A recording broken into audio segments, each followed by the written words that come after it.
Estaba celebrando mi cumpleaños con mi familia en un restaurante cuando una camarera deslizó discretamente una nota doblada sobre nuestra mesa.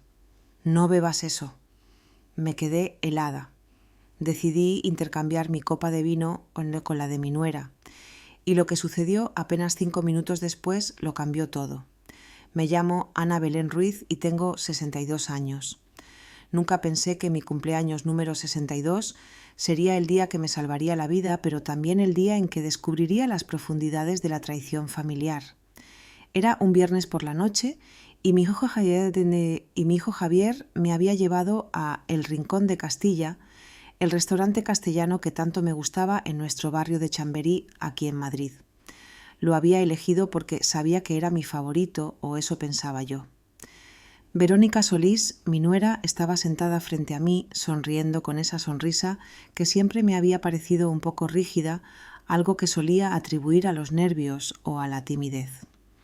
El restaurante bullía de familias celebrando. El ambiente era cálido y acogedor, con luces suaves que proyectaban un resplandor dorado sobre las mesas de madera y el aroma a ajo y pimentón llenando el aire. Javier había pedido una botella de Ribera del Duero para un brindis y me sentía genuinamente feliz de estar rodeada por mi pequeña familia. «Mamá, estás radiante esta noche», dijo Javier, sirviendo vino en nuestras copas. Sus ojos brillaban con afecto y por un momento me sentí como la madre más afortunada del mundo. Verónica asintió su sonrisa sin llegar del todo a sus ojos, pero yo estaba demasiado atrapada en la alegría del momento para notarlo. Habíamos pedido nuestros platos favoritos. Yo elegí el cordero asado, mi opción habitual cuando venía aquí. Javier se decidió por el cochinillo y Verónica pidió una ensalada mixta, alegando que estaba cuidando su figura. Durante la cena, la conversación fluyó con facilidad. Javier habló sobre su trabajo en la oficina de Mapfre en el Paseo de la Castellana y yo compartí historias sobre mis días de jardinería y la clase de yoga para mayores a la que había empezado a asistir recientemente en el Polideportivo Municipal. Pero había una sensación que no podía quitarme de encima, una tensión sutil que parecía irradiar de Verónica.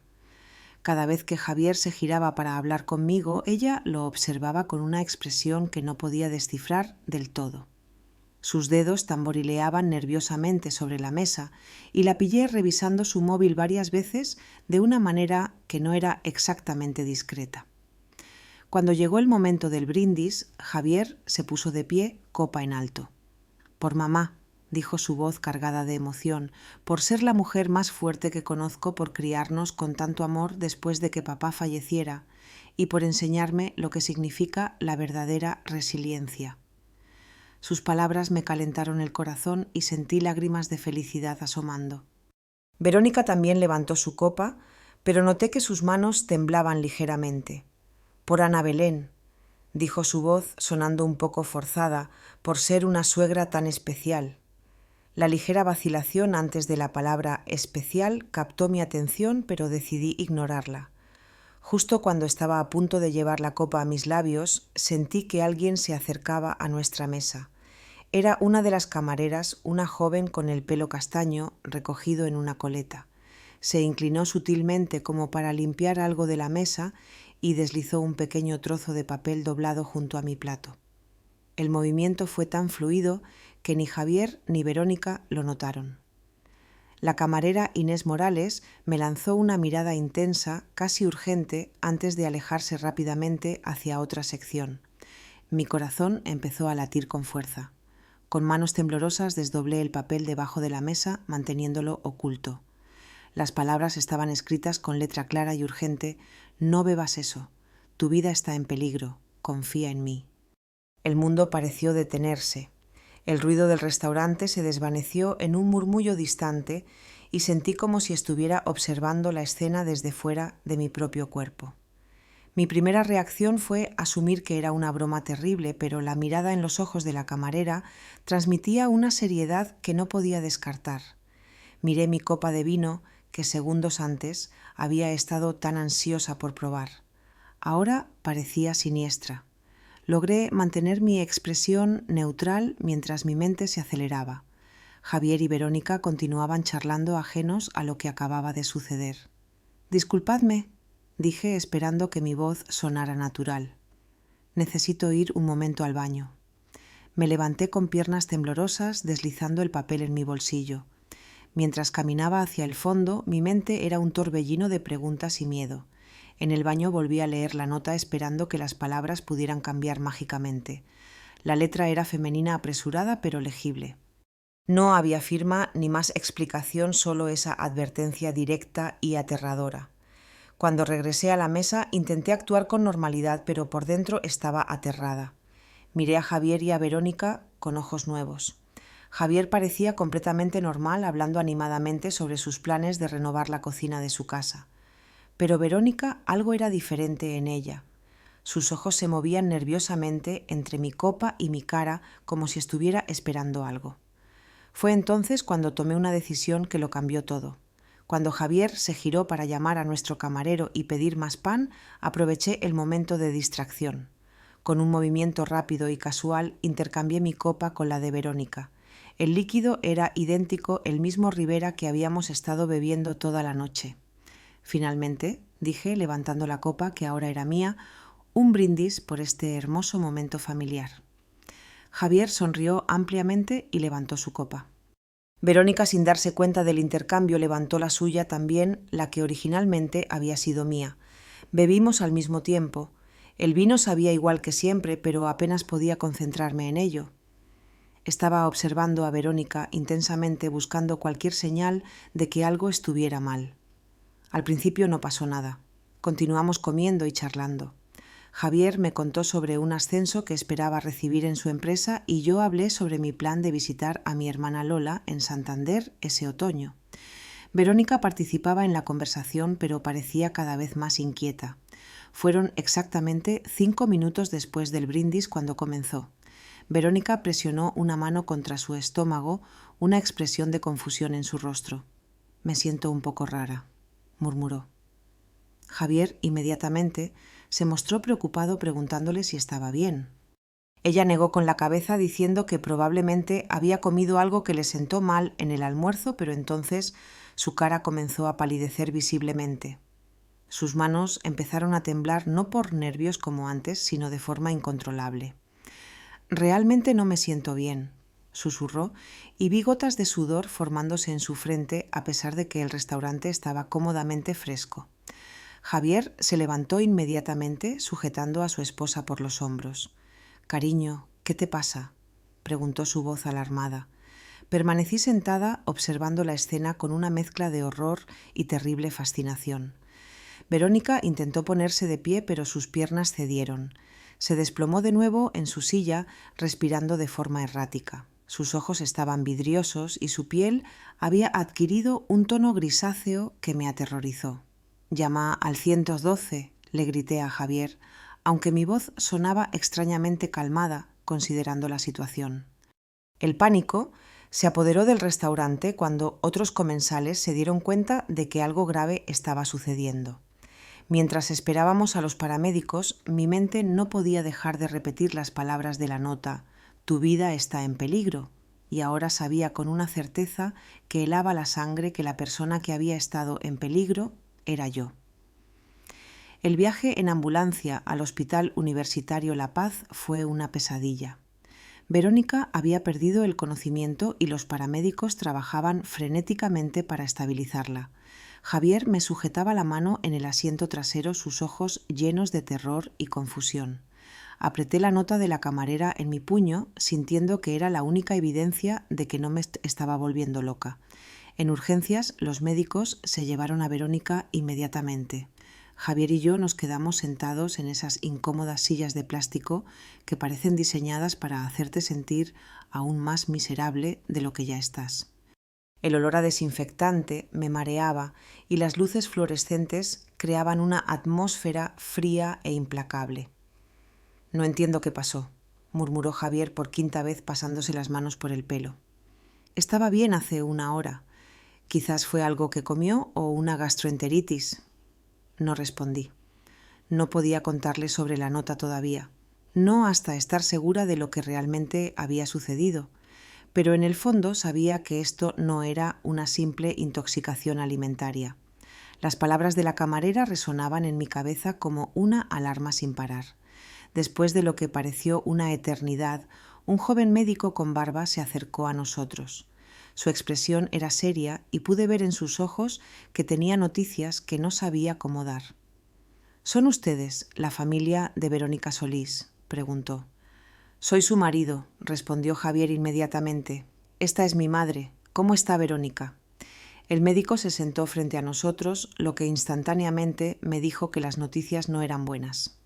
Su esposa está estable por ahora, pero necesitamos hablar sobre lo que causó su colapso. Hizo una pausa como eligiendo cuidadosamente sus palabras. Los resultados del análisis de sangre muestran la presencia de digoxina en niveles extremadamente altos. Javier frunció el ceño. «Digoxina, ¿qué es eso?» «Es un medicamento cardíaco», explicó el médico.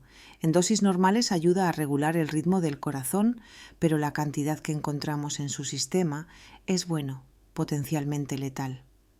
Sentí como si me hubieran dado un puñetazo en el estómago.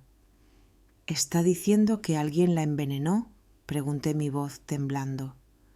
«No puedo hacer esa determinación», respondió el médico con cuidado, «pero puedo decirles que esta cantidad de digoxina no entró en su sistema accidentalmente. Vamos a tener que contactar a la policía para investigar». Javier se levantó bruscamente caminando de un lado a otro en el pequeño espacio. «Esto es imposible», murmuró. «Nadie querría hacerle daño a Verónica. Ella, es una buena persona. ¿Quién haría algo así?». Yo conocía la respuesta, pero no podía decirla todavía. Necesitaba más información. «Doctor», dije, «¿es posible que alguien pusiera este medicamento en una bebida?». «Definitivamente», respondió. «La digoxina puede disolverse en líquidos y en este caso también detectamos alcohol en su sistema, lo que puede intensificar los efectos tóxicos». Esa fue la confirmación que necesitaba. Saqué la nota de mi bolsillo con manos temblorosas y se la mostré a Javier. Sus ojos se abrieron de par en par mientras leía las palabras. «Mamá, ¿de dónde sacaste esto?», preguntó su voz quebrándose. Le conté todo. La camarera, el mensaje, mi decisión de intercambiar las copas. Con cada palabra vi cómo el color abandonaba el rostro de Javier. Cuando terminé, se hundió en la silla como si hubiera perdido todas sus fuerzas. «No puede ser», susurró. ¿Estás diciendo que alguien intentó envenenarte?» «Eso es exactamente lo que estoy diciendo», respondí con firmeza, aunque temblaba por dentro. El médico escuchó con expresión grave. «Voy a reportar esto a la policía inmediatamente», dijo, «y vamos a necesitar hacerles análisis de sangre a ambos también para asegurarnos de que no hayan ingerido nada peligroso». Cuando el médico se fue, Javier y yo nos quedamos en silencio. Podía ver su mente trabajando, procesando la información, llegando a conclusiones que no quería aceptar. «Javier», dije suavemente, «necesito preguntarte algo y quiero que pienses cuidadosamente antes de responder». Me miró sus ojos llenos de dolor. «¿Has notado algo extraño en el comportamiento de Verónica últimamente? ¿Algo diferente en casa?». Javier tardó mucho en responder. Cuando lo hizo, su voz era apenas un susurro. «Hace unos meses empezó a preocuparse mucho por tu salud». Se detuvo como si no quisiera continuar. «¿Qué tipo de preocupaciones?», presioné. «Seguía diciendo que te veía confundida a veces, que olvidabas cosas, que quizás deberíamos empezar a considerar opciones de cuidado para ti». Las palabras parecían causarle dolor físico al decirlas. Mi sangre se heló. «Opciones de cuidado. Una residencia de ancianos». Decía que había investigado algunos lugares muy bonitos que sería mejor para ti tener atención profesional, murmuró Javier, incapaz de mirarme a los ojos. «Javier», dije, mi voz temblando, «no tengo problemas de memoria, no estoy confundida, estoy perfectamente bien». «Lo sé», susurró. «Dios mío, lo sé», pero ella era tan convincente. Me mostraba artículos sobre demencia temprana, me hablaba de señales de alerta y yo quería creer que solo estaba cuidando de ti. «¿Qué más?», pregunté, aunque no estaba segura de querer escuchar la respuesta. Javier se cubrió la cara con las manos. El mes pasado sugirió que debería obtener un poder notarial sobre tus finanzas. Dijo que era solo una precaución en caso de que te pasara algo. Su voz se quebró. Estaba a punto de aceptar. Pensé que era lo responsable. Me sentí enferma. El cuadro completo estaba empezando a formarse y era más horrible de lo que había imaginado. Verónica no solo había planeado envenenarme, había estado preparando el terreno para que mi muerte pareciera inevitable, incluso esperada. ¿Hay algo más?, preguntó Javier, su voz apenas audible. Hace 3 semanas encontré frascos de pastillas en su bolso. Cuando le pregunté dijo que eran vitaminas para ella, pero ahora que lo pienso nunca la vi tomarlas. ¿Recuerdas qué tipo de pastillas eran? No lo sé. Eran pastillas blancas pequeñas, pero había muchas en diferentes frascos. En ese momento una enfermera se acercó a nosotros. «Señora Ana Belén Ruiz», preguntó. «Soy Ana Belén Ruiz», respondí. «La policía está aquí y les gustaría hablar con usted». Además, el doctor quiere informarle sobre algo que encontramos en los análisis adicionales. Seguimos a la enfermera hasta una sala privada donde 2 detectives y el médico, que habíamos conocido antes, estaban esperando. La expresión del médico era aún más seria que antes. «Hemos hecho análisis más detallados», comenzó, «y encontramos algo inquietante. La señora Solís no solo tenía digoxina en su sistema, también tenía trazas de otros medicamentos cardíacos. Parece que había estado ingiriendo pequeñas cantidades durante un periodo prolongado. Mi mundo giró. Está diciendo que alguien me ha estado envenenando gradualmente». «Esa es la explicación más probable de lo que estamos viendo», confirmó el médico. Una de las detectives, una mujer de mediana edad con el pelo canoso, la inspectora jefe Montserrat Vega, se inclinó hacia adelante. «Señora Ruiz, ¿ha estado tomando algún medicamento recientemente? ¿Ha notado algún síntoma inusual? Pensé en los últimos meses el mareo ocasional que descarté como propio de la edad, el cansancio que pensé que era normal, los momentos de confusión que me habían preocupado, pero que decidí ignorar». «Sí», susurré. «He estado sintiendo cosas, pero pensé que era solo parte de hacerse mayor». Javier apretó mi mano. «Mamá, ¿por qué no me dijiste nada?» «Porque no quería preocuparte», respondí, «y porque Verónica me aseguraba que era normal para mi edad». Las palabras quedaron suspendidas en el aire como una acusación. Y fue entonces cuando me di cuenta de que mi propia nuera había estado intentando matarme lenta y sistemáticamente todo, mientras convencía a mi hijo de que estaba perdiendo la cabeza. El monstruo no había venido de fuera. Había estado viviendo dentro de mi propia familia. Los siguientes días pasaron como una pesadilla a cámara lenta. Verónica estaba en la unidad de cuidados intensivos estable, pero aún inconsciente. Javier no se había separado de mi lado, como si temiera que algo pudiera pasarme si me dejaba sola. La culpa lo estaba consumiendo y podía verlo en cada línea de su rostro. La inspectora Vega me había visitado 3 veces en los últimos 4 días. Era una mujer meticulosa, con ojos que parecían ver a través de las mentiras, y cada conversación revelaba más piezas del horrible rompecabezas en que se había convertido mi vida durante los últimos meses. «Señora Ruiz», dijo durante nuestra última reunión, «hemos estado investigando los antecedentes de su nuera. Lo que encontramos es preocupante». Estábamos sentadas en mi salón, la misma habitación donde Verónica había venido tantas veces a cuidarme durante mis supuestos episodios de confusión. Ahora cada rincón de esa habitación se sentía contaminado por sus mentiras. Verónica trabajó como auxiliar de enfermería durante 5 años antes de casarse con su hijo, continuó la inspectora Vega. Tenía acceso a medicamentos y estaba perfectamente familiarizada con los efectos de diferentes sustancias. Javier, sentado a mi lado, parecía más demacrado cada día. ¿Pero por qué querría hacerle daño a mamá? Nunca percibí que tuviera un problema con ella. La detective intercambió una mirada significativa conmigo antes de responder. «Señor Ruiz, revisamos los registros financieros de su madre. ¿Es consciente de que usted es el único beneficiario de su testamento?» «Por supuesto», respondió Javier. Es mi madre, pero eso no significa nada. Nunca, nunca deseé que le pasara nada por dinero. No, pero su esposa sí sabía sobre la herencia, dijo la detective suavemente.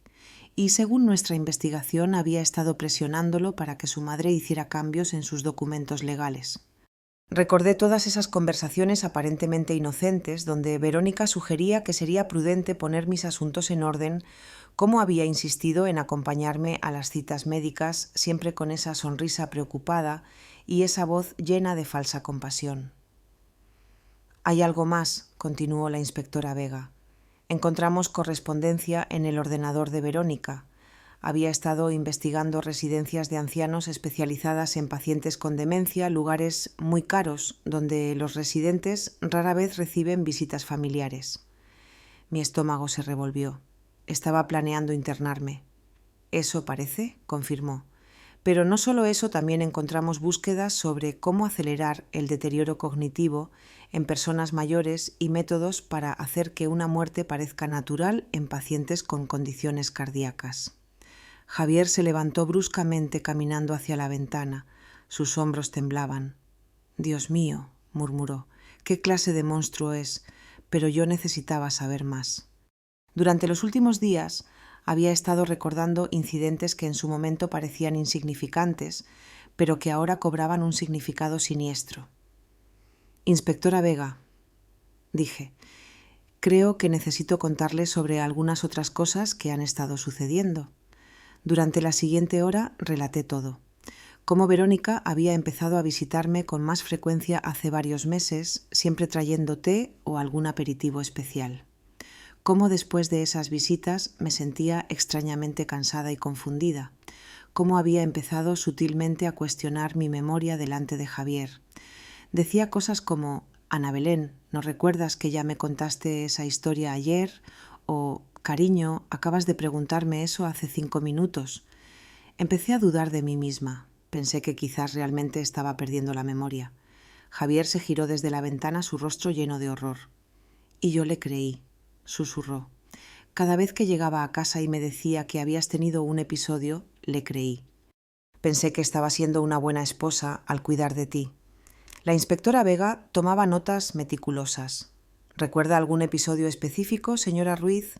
«Sí», respondí, sintiendo cómo la rabia empezaba a reemplazar al miedo.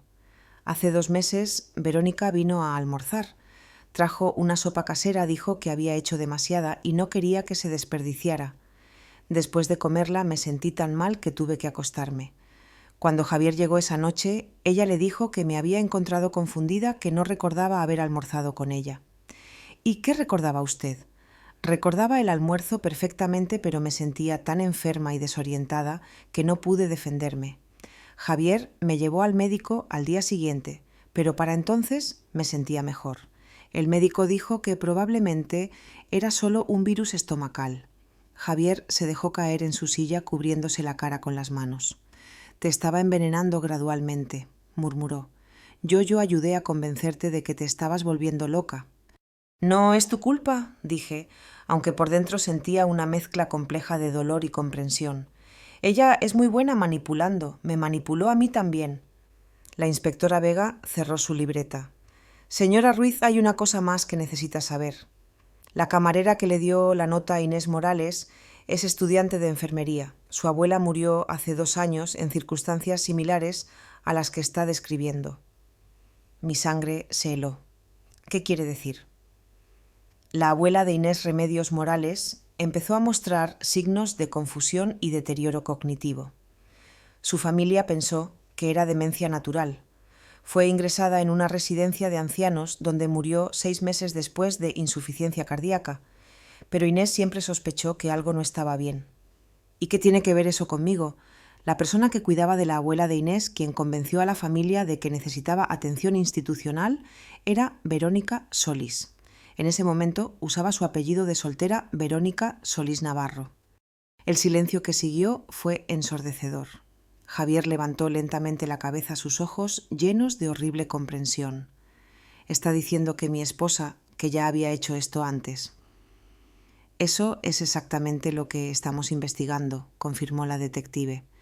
Inés reconoció a Verónica en el restaurante.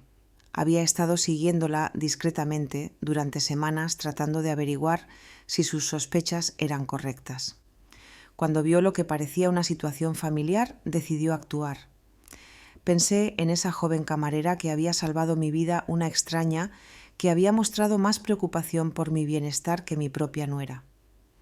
«¿Dónde está Inés ahora?», pregunté. «Me gustaría darle las gracias». «Está cooperando plenamente con nuestra investigación y creo que a ella también le gustaría hablar con usted». Javier finalmente habló, su voz rota por la emoción. «Mamá, lo siento mucho. Siento haber dudado de ti alguna vez. Siento haber dejado que ella te hiciera esto». Extendí la mano y tomé las suyas. Estaban frías y temblorosas. «Javier, escúchame. Verónica es una experta manipuladora. Esto no es tu culpa». «Pero debería haber visto las señales», insistió. «Debería haber sabido que algo estaba mal. ¿Cómo ibas a saberlo? Se presentaba como la nuera perfecta, preocupada por su suegra mayor. Cualquiera habría pensado que estaba siendo amable». La inspectora Vega se puso de pie. «Señora Ruiz, necesitaremos que venga a la comisaría mañana para dar una declaración formal. También queremos que hable con Inés Morales, si está dispuesta». «Por supuesto», respondí.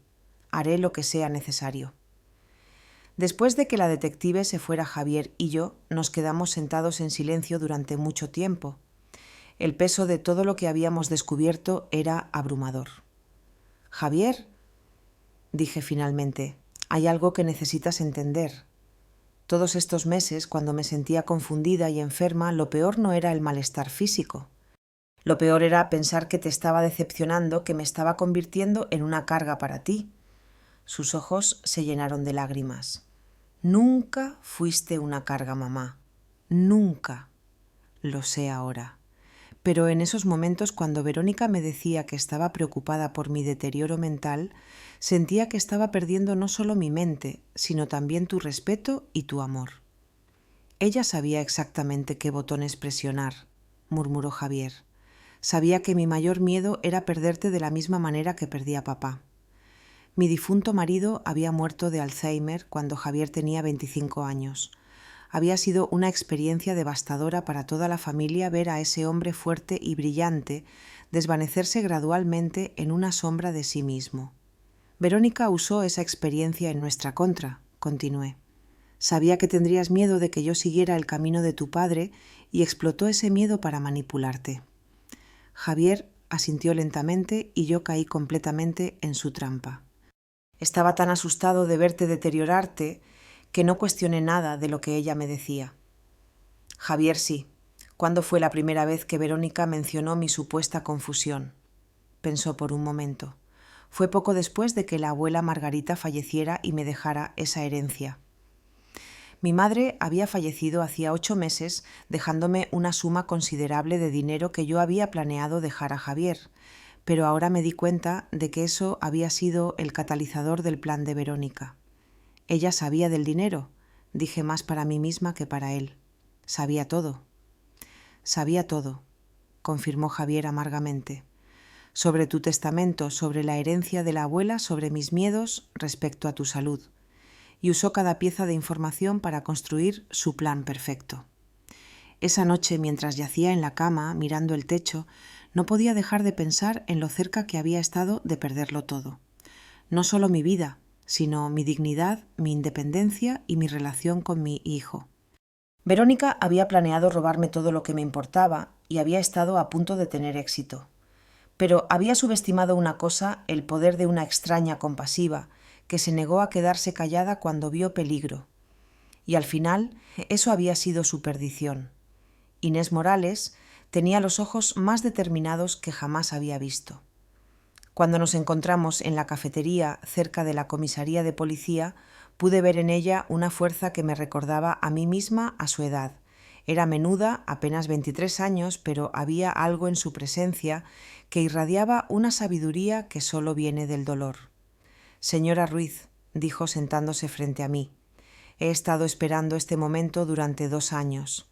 «Inés», respondí tomando sus manos en las mías, «no tengo palabras para agradecerte lo que hiciste. Salvaste mi vida». Sus ojos se llenaron de lágrimas, pero su voz se mantuvo firme. Ojalá hubiera podido salvar también a mi abuela. Durante la siguiente hora, Inés me contó la historia completa de lo que le había sucedido a su abuela Remedios Morales. Era un relato escalofriante porque era demasiado similar a lo que me había estado sucediendo a mí. Mi abuela Reme era la mujer más fuerte que conocía, comenzó Inés. A los 78 años todavía trabajaba en su jardín, cocinaba para toda la familia, los domingos manejaba sus propias finanzas, era completamente independiente. ¿Cómo conoció a Verónica?, pregunté. Mi abuela se cayó en el supermercado y se lastimó la muñeca. Verónica estaba allí, se presentó como auxiliar de enfermería y se ofreció a ayudarla. Parecía tan amable, tan preocupada por una anciana que ni siquiera conocía. Inés tomó un sorbo de su café antes de continuar. Verónica empezó a visitar a mi abuela regularmente, le traía comida, la ayudaba con las compras. Decía que se sentía sola porque no tenía familia cerca y que cuidar de la abuela Reme la hacía sentir útil. «Y tu familia pensó que era maravilloso», dije, adivinando el resto. «Exactamente. Todos estábamos tan agradecidos de que alguien cuidara de ella. Yo estaba en la universidad. Mis padres trabajaban en dobles turnos. Verónica parecía un regalo del cielo». ¿Cuándo empezó el problema? Inés suspiró profundamente. Después de 2 meses, Verónica empezó a mencionar pequeños incidentes que había encontrado a la abuela confundida, que había olvidado apagar la estufa, que había repetido la misma historia varias veces. Cosas menores, pero preocupantes. Mi estómago se revolvió al reconocer el patrón. Y todos le creyeron. Al principio no queríamos aceptarlo, pero Verónica era muy convincente. Nos mostraba artículos sobre demencia, hablaba de señales de alerta y gradualmente empezamos a notar cosas en la abuela que no habíamos visto antes. Parecía más cansada, a veces parecía confundida cuando hablábamos por teléfono. Había días en que no recordaba conversaciones que habíamos tenido. Verónica os convenció de que necesitabais aceptar la realidad de que la abuela se estaba deteriorando, dije. Inés hizo una pausa luchando contra las lágrimas. Lo más horrible es que la abuela empezó a dudar de sí misma también. Me decía, Inés, creo que algo me está pasando. Verónica me dice que olvido cosas y quizás tiene razón. Dios mío, murmuré. Eso es exactamente lo que me estaba pasando a mí. Sí, y luego Verónica empezó a sugerir que quizás era hora de considerar una residencia especializada. Decía que había encontrado un lugar maravilloso, muy caro, pero excelente, la residencia Los Álamos, donde la abuela recibiría el cuidado que necesitaba. Y la familia aceptó, no inmediatamente, pero Verónica fue persistente. Nos decía que éramos egoístas al mantener a la abuela en casa, cuando claramente necesitaba atención profesional, que estábamos poniendo nuestros sentimientos por encima de su bienestar. Conocía esa táctica, la culpa disfrazada de preocupación legítima. ¿Cuánto tiempo estuvo tu abuela en esa residencia? 6 meses, respondió Inés, su voz quebrándose. 6 meses antes de que muriera, de lo que dijeron, fue insuficiencia cardíaca natural. Pero cuando iba a visitarla allí algo no estaba bien.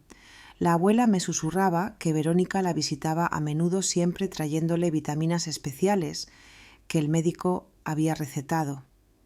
¿Investigaste esas vitaminas? Lo intenté, pero para entonces ya era demasiado tarde. La abuela había muerto y cuando pregunté sobre los medicamentos me dijeron que toda su información médica era confidencial. Inés se limpió los ojos con una servilleta, pero yo sabía que algo estaba mal. Mi abuela tuvo un corazón perfectamente sano toda su vida. No tenía antecedentes de problemas cardíacos. ¿Qué hiciste entonces? Empecé a investigar por mi cuenta. Descubrí que Verónica había trabajado en esa residencia antes de conseguir el trabajo de auxiliar. También encontré que había otros casos similares, ancianos, que habían sido ingresados allí después de un deterioro cognitivo repentino y que habían muerto de problemas cardíacos en un periodo relativamente corto. ¿Se lo dijiste a alguien? Lo intenté, pero no tenía pruebas reales, solo sospechas. La policía me dijo que las personas mayores con demencia mueren por complicaciones todo el tiempo. Los administradores de la residencia dijeron que hicieron todo lo posible por sus pacientes. Nadie quería escuchar a una estudiante universitaria que estaba procesando su duelo de manera poco saludable. Pero no te rendiste. No podía rendirme. Cuando vi a Verónica en ese restaurante fue como ver un fantasma. Había estado siguiéndola discretamente durante semanas, tratando de reunir evidencia. Cuando la vi contigo y vi la forma en que miraba tu copa de vino, supe que estaba a punto de hacer lo mismo otra vez. ¿Cómo supiste que era el vino? La vi poner algo en tu copa cuando tú y tu hijo estaban distraídos hablando. Fue muy sutil, pero yo estaba observándola específicamente. En ese momento tuve que tomar una decisión, quedarme callada y arriesgarme a que otra persona muriera o actuar sin pruebas sólidas. Gracias a Dios, decidiste actuar. Inés asintió. Pero lo que más me aterroriza es pensar en cuántas otras personas, como mi abuela y como tú, ha lastimado Verónica. Cuántas familias han sufrido porque una mujer decidió que podía ganar dinero y poder manipulando a ancianos vulnerables. Esa tarde, Javier vino a recogerme después de mi reunión con Inés. Durante el viaje a casa le conté todo lo que había aprendido sobre el patrón de comportamiento de Verónica. Javier, dije, necesito preguntarte algo más y quiero que seas completamente honesto conmigo. Por supuesto, mamá, pregúntame lo que quieras. Verónica alguna vez mencionó algo sobre mi testamento o planificación financiera. Javier se tensó visiblemente. Sí, admitió después de una pausa. Hace unos 3 meses empezó a sacar el tema con frecuencia. Decía que era importante asegurarse de que tus asuntos estuvieran en orden, especialmente con tu supuesto deterioro mental. ¿Qué tipo de sugerencias hacía? Quería que te convenciera de darme poder notarial. Decía que sería más fácil manejar tus finanzas si algo te pasaba. También sugirió que deberías considerar poner el título de tu casa a mi nombre para evitar complicaciones legales más adelante. Mi sangre se heló. ¿Y qué pensaste de esas sugerencias? Al principio me resistí. Parecía prematuro, pero Verónica fue muy insistente. Decía que era lo responsable que esperar hasta que fuera demasiado tarde sería un terrible error. Javier, sí.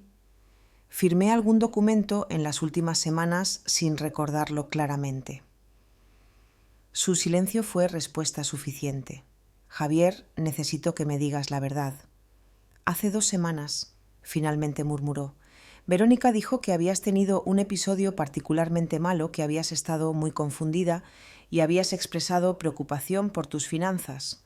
Dijo que nos habías pedido que fuéramos a ayudarte a organizar algunos papeles. Y cuando llegamos parecías un poco desorientada. Verónica había preparado algunos documentos, dijo que habían sido recomendados por tu abogado. Dijiste que querías firmarlos para poner todo en orden. ¿Qué documentos eran? Un poder notarial limitado y una adición a tu testamento. Sentí como si me hubieran dado un puñetazo en el estómago. Una adición. Verónica dijo que querías añadir una cláusula que me daría control inmediato sobre tus activos si eras declarada mentalmente incompetente. Javier, dije, mi voz temblando, nunca solicité esos documentos. Nunca hablé con mi abogado sobre eso. Verónica me drogó ese día para hacerme parecer confundida y luego me manipuló para firmar documentos que nunca habría firmado en mi estado normal. Javier detuvo el coche en el aparcamiento de un centro comercial local y se cubrió la cara con las manos. Dios mío, mamá, fui un completo idiota. Debería haberlo cuestionado todo. Debería haber insistido en hablar directamente con tu abogado. No te culpes. Ella había estado preparándote para este momento durante meses. Te había condicionado para creer que yo estaba enferma, que mi juicio estaba comprometido. Cuando llegó el momento de actuar, ya estabas preparado para aceptar su versión de los hechos. ¿Qué vamos a hacer con esos documentos? Vamos directamente a mi abogado mañana y vamos a anular todo. Explicaré las circunstancias bajo las cuales fueron firmados y me aseguraré de que Verónica nunca tenga acceso a un solo céntimo de mi dinero. Esa noche, mientras Javier llamaba a su abogado para programar una cita de emergencia, me senté en mi estudio y revisé todos mis documentos financieros. La magnitud de lo que Verónica había estado planeando era aterradora. Con esos documentos que había firmado bajo la influencia de sus drogas, habría tenido control virtual sobre todo mi patrimonio. Una vez que me hubiera internado en una residencia como paciente con demencia, habría podido manipular mi dinero libremente mientras me mantenía sedada y aislada. Y eventualmente, cuando ya no fuera útil mantenerme viva, habría encontrado una manera de acelerar mi muerte, tal como había hecho con la abuela de Inés. Era un plan perfecto ejecutado por una mujer que había convertido el asesinato en una forma de arte. Pero había cometido un error fatal. Había subestimado la determinación de una joven que se negó a olvidar a su abuela, y eso había sido su perdición. Verónica despertó del coma 4 días después de beber el veneno destinado a mí. Cuando la inspectora Vega llamó para informarme, sentí una extraña mezcla de alivio y aprensión. Por un lado me alegraba de que no hubiera muerto. Por monstruosa que fuera, no quería su muerte en mi conciencia.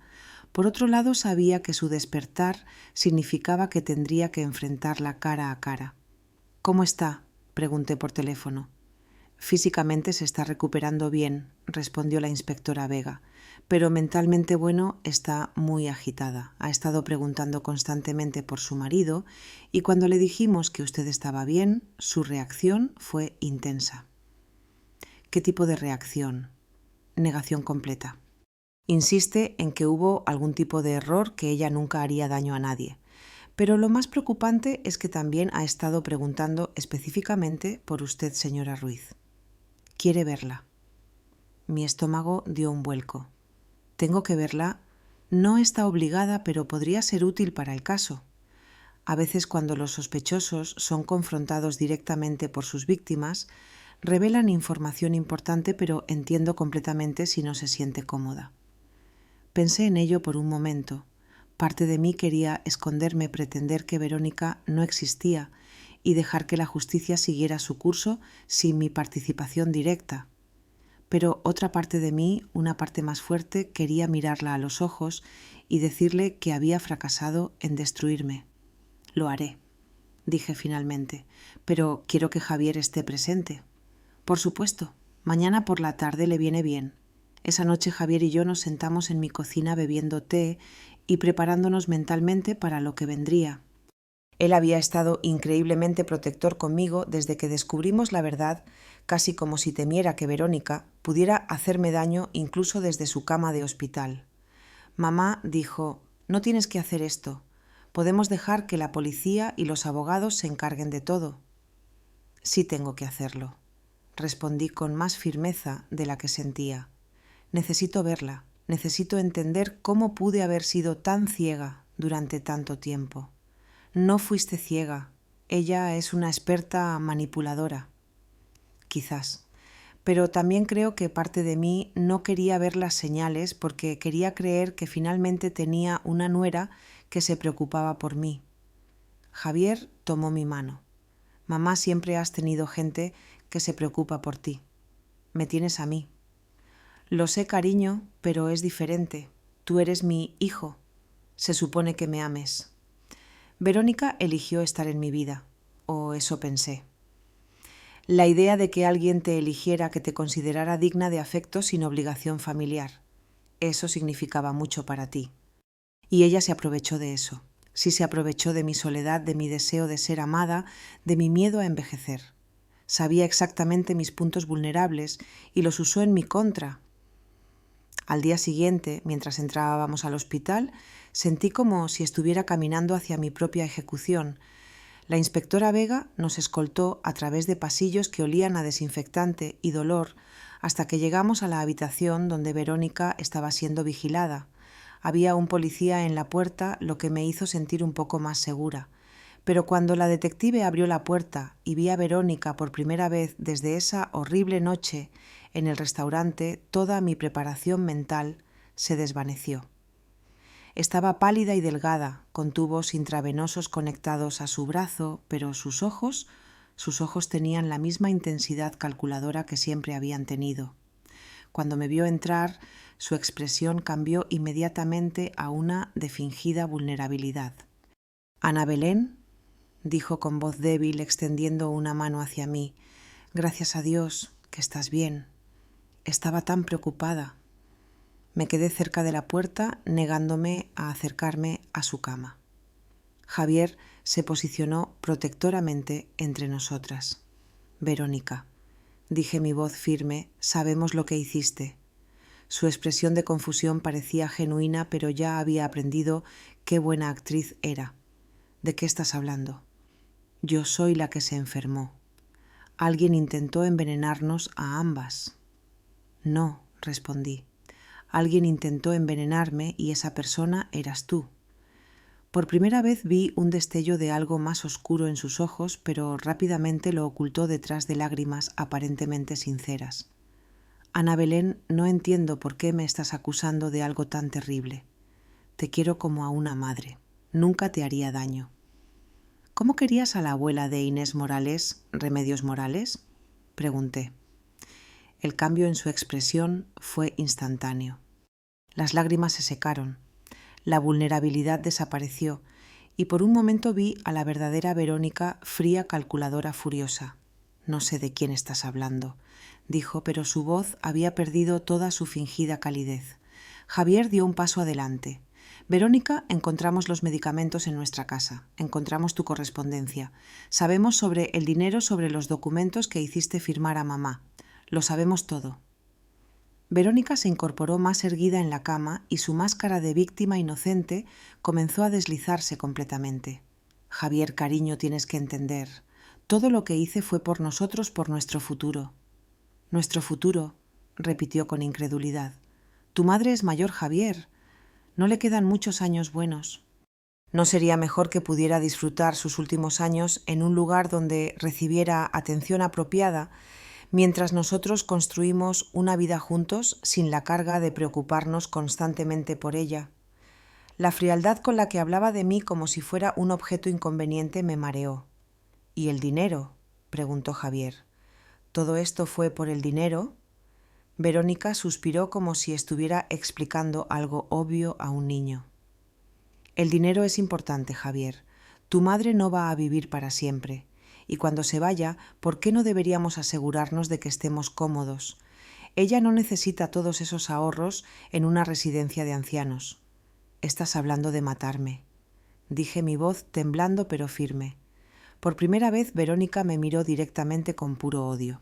Estoy hablando de ser práctica sobre una situación inevitable.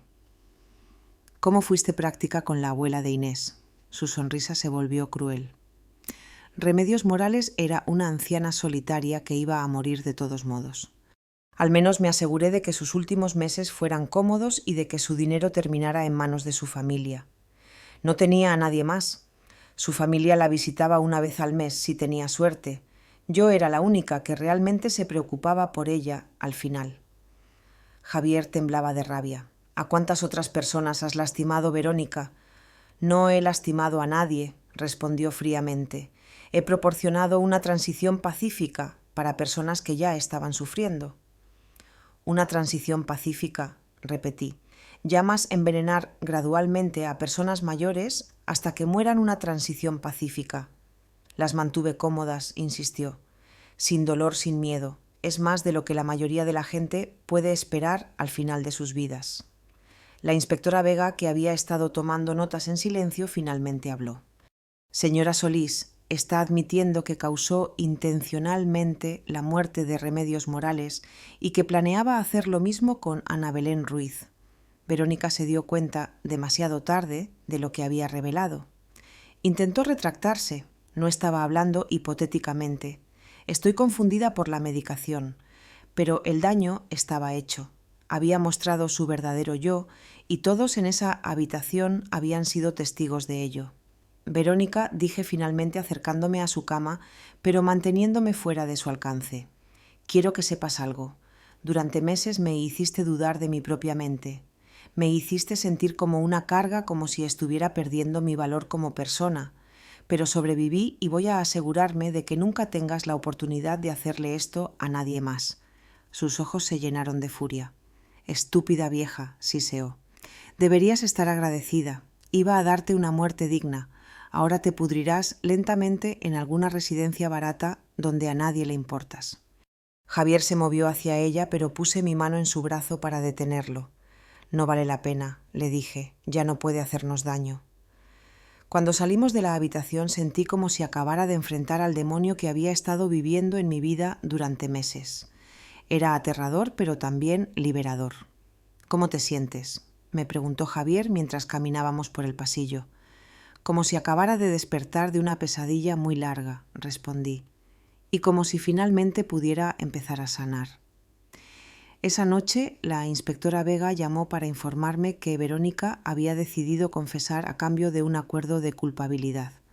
Había admitido no solo el intento de asesinato contra mí, sino también las muertes de Remedios Morales y otras 2 ancianas durante los últimos 3 años. ¿3 más?, pregunté horrorizada. Sí, una vez que empezó a hablar pareció casi aliviada de admitir lo que había estado haciendo. Creo que había estado cargando el peso de esos secretos durante mucho tiempo. ¿Qué pasará con ella ahora? Con las confesiones y la evidencia que tenemos, probablemente enfrentará cadena perpetua sin posibilidad de libertad condicional. Cuando colgué el teléfono no sentí triunfo ni venganza. Sentí solo una profunda tristeza por todas las vidas que Verónica había destruido y un abrumador alivio de que su reinado de terror finalmente había terminado. Pero también sabía que la parte más difícil de mi proceso de sanación apenas estaba comenzando. 6 meses después de aquella horrible noche en el Rincón de Castilla, me despierto cada mañana con una sensación que había olvidado que existía paz. Es una sensación extraña después de tantos meses viviendo con miedo constante, dudando de mi propia mente, sintiendo que estaba perdiendo pedazos de mí misma cada día. Mi rutina matutina ha cambiado completamente. Ya no necesito revisar obsesivamente si cerré la puerta con llave o apagué la estufa porque ahora confío en mi memoria. Ya no tengo que cuestionar cada decisión que tomo preguntándome si es evidencia de deterioro mental. Sé que mi mente está clara, que siempre estuvo clara, y que la confusión y los olvidos fueron causados por el veneno, no por una enfermedad. Javier viene a visitarme todos los domingos y nuestra relación se ha transformado de maneras que nunca imaginé posibles. La culpa que cargaba por dudar de mí, por dejar que Verónica me manipulara, lo había estado consumiendo durante semanas después del juicio, pero lo trabajamos juntos en terapia familiar y poco a poco hemos construido una nueva confianza más profunda. Mamá me dijo durante una de nuestras sesiones: creo que parte de mí siempre supo que algo no estaba bien, pero era más fácil creer que tu mente se estaba deteriorando que enfrentar la posibilidad de que mi esposa fuera una asesina. ¿Por qué era más fácil?, le preguntó la terapeuta. Porque si mamá estaba enferma, yo podía ser el héroe que la cuidaba. Pero si Verónica estaba mintiendo, eso significaba que había elegido mal, que había traído peligro a la vida de mi madre. Eso me convertiría en el villano de la historia. Fue doloroso escuchar eso, pero también fue un alivio. Javier había encontrado el valor de ser honesto sobre sus propios miedos e inseguridades, y eso nos permitió sanar de verdad. El juicio de Verónica duró 3 semanas. Testifiqué durante 2 días completos relatando mi historia a un jurado que escuchaba con una mezcla de horror y compasión. Inés Morales también testificó hablando valientemente sobre la muerte de su abuela y su determinación de encontrar justicia. Verónica intentó usar una defensa de locura, alegando que sufría de un trastorno de personalidad que la hacía incapaz de controlar sus acciones. Pero la Fiscalía presentó evidencia de años de planificación meticulosa, búsquedas en Internet sobre venenos y métodos de asesinato, documentos falsificados y manipulación financiera deliberada. Cuando se leyó el veredicto culpable en todos los cargos, no sentí la satisfacción que había esperado, solo un vacío. Una mujer a la que una vez llamé familia sería enviada a prisión por el resto de su vida. Y aunque sabía que era justicia, no podía evitar sentir tristeza por lo que podría haber sido si Verónica hubiera elegido un camino diferente. Después del juicio decidí hacer algunos cambios importantes en mi vida. El primero fue mudarme. No podía seguir viviendo en la casa donde Verónica había venido tantas veces a envenenarme lentamente. Cada rincón guardaba recuerdos de esos terribles meses y necesitaba un espacio nuevo para construir una vida nueva. Encontré una encantadora casa pequeña cerca del embalse de San Juan, con un jardín que me permite pasar horas trabajando con mis manos en la tierra. Hay algo profundamente sanador en plantar semillas y verlas crecer en crear vida después de haber estado tan cerca de perderla. Inés Morales se ha convertido en una parte importante de mi nueva vida. Nos encontramos regularmente para tomar café y hemos desarrollado una amistad que va mucho más allá de las circunstancias que nos unieron. Ella está terminando su carrera de enfermería y yo la he estado ayudando financieramente con sus estudios. Es mi manera de honrar la memoria de su abuela Remedios y de agradecerle por salvar mi vida. Señora Ruiz, me dijo durante una de nuestras recientes visitas, hay algo que quiero decirle. Dime, querida. He estado pensando en especializarme en cuidados geriátricos. Quiero trabajar con personas mayores, ayudarles a mantener su dignidad e independencia el mayor tiempo posible. Eso es maravilloso, Inés. ¿Qué te inspiró a tomar esa decisión? Usted respondió simplemente. Ver cómo luchó para recuperar su vida, cómo se niega a ser definida por lo que Verónica le hizo, me mostró que las personas mayores no son víctimas indefensas. Son guerreras que han sobrevivido décadas de vida y merecen respeto y protección. Sus palabras me llenaron de una calidez que no había sentido en mucho tiempo. Saber que mi horrible experiencia podía inspirar algo bueno en el mundo le daba un propósito a todo el dolor que había sufrido. He empezado a hablar públicamente sobre mi experiencia no para buscar atención o simpatía, sino para educar a otras familias sobre las señales del maltrato a personas mayores. Es asombroso cuántas personas se acercan a mí después de mis charlas para decir que reconocen algunos de los patrones que describo en sus propias familias. Una mujer de 70 años me contó que su yerno había estado presionándola para que le diera acceso a sus cuentas bancarias usando el mismo tipo de manipulación que Verónica había usado conmigo. Otra familia se dio cuenta de que los episodios de confusión de su padre siempre ocurrían después de las visitas de su nueva cuidadora. No puedo salvar a todos, pero si mi historia puede ayudar a prevenir, aunque sea un caso de maltrato, entonces todo lo que pasé habrá valido la pena. Javier ha empezado a salir con alguien nuevo, una mujer llamada Natalia, a quien conoció en un grupo de apoyo para familiares de víctimas de crímenes. Al principio me preocupaba cómo esto afectaría nuestra relación reconstruida, pero Natalia es genuinamente maravillosa. Es transparente, honesta y respeta completamente los límites que Javier y yo hemos establecido. Mamá, me dijo Javier la semana pasada, quiero que sepas que nunca permitiré que nadie te haga daño otra vez. He aprendido a reconocer las señales de manipulación y prometo que siempre te creeré cuando me digas que algo no está bien. Javier, respondí, no necesito que me protejas de todo. Solo necesito que confíes en mí y en mi juicio. Soy más fuerte de lo que cualquiera de nosotros pensaba. Y es verdad, soy más fuerte. El proceso de sobrevivir a la traición de Verónica, de luchar por mi cordura y mi vida, me ha enseñado cosas sobre mí misma que nunca supe.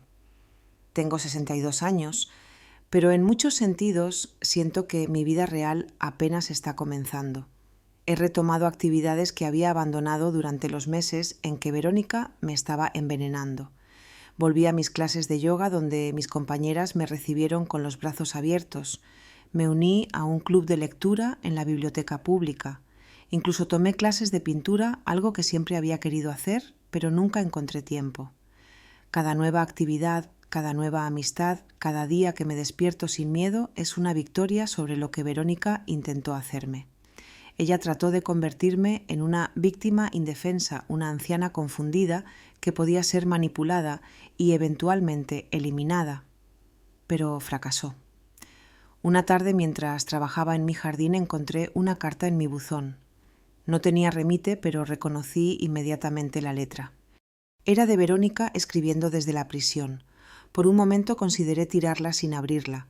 No le debía nada y no tenía obligación de leer sus palabras. Pero la curiosidad venció a mi cautela. La carta era breve y típico de Verónica, completamente egocéntrica. No se disculpaba por lo que había hecho. En cambio, se quejaba de las condiciones de la prisión e insistía en que había sido malinterpretada. Terminaba con una línea que me hizo reír a pesar de todo: espero que aprecies el favor que intenté hacerte. Incluso ahora, incluso después de confesar múltiples asesinatos, Verónica se veía a sí misma como la heroína de su propia historia. Era un recordatorio perfecto de por qué había sido tan peligrosa y por qué mi decisión de cortar todo contacto con ella había sido la correcta. Quemé la carta en mi chimenea esa noche viendo las palabras desvanecerse en cenizas. Era simbólico. El último vestigio de poder que Verónica tenía sobre mí se convirtió en humo y desapareció para siempre. Esta mañana, mientras bebo mi café en el porche de mi nueva casa, viendo el sol salir sobre el embalse de San Juan, reflexiono sobre todo lo que he perdido y todo lo que he ganado. Perdí mi inocencia sobre la capacidad de maldad de la humanidad. Perdí la versión de mí misma que creía que la bondad siempre sería reconocida y recompensada. Pero gané algo mucho más valioso. Gané la certeza absoluta de mi propia fuerza. Gané la sabiduría que viene de sobrevivir a lo impensable.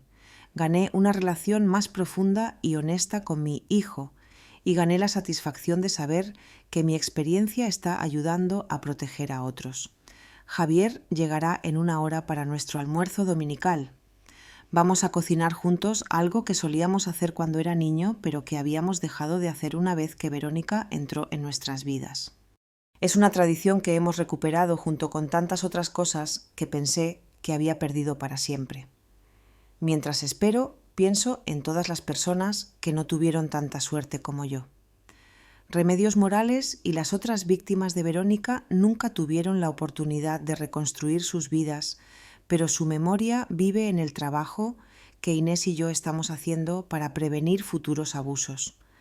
A los 62 años he aprendido que la vida puede cambiar en un instante, puede convertirse en una pesadilla sin previo aviso, pero también puede transformarse en algo hermoso cuando menos lo esperas. La clave es nunca rendirse, seguir luchando, incluso cuando parece que toda esperanza está perdida. Soy Ana Belén Ruiz. Sobreviví a un intento de asesinato por parte de mi propia familia. Y estoy aquí para contar mi historia no como una víctima, sino como una guerrera que se negó a ser silenciada. Y cada día que me despierto libre, sana y con el control de mi propia vida es mi venganza más dulce contra aquellos que pensaron que podían destruirme.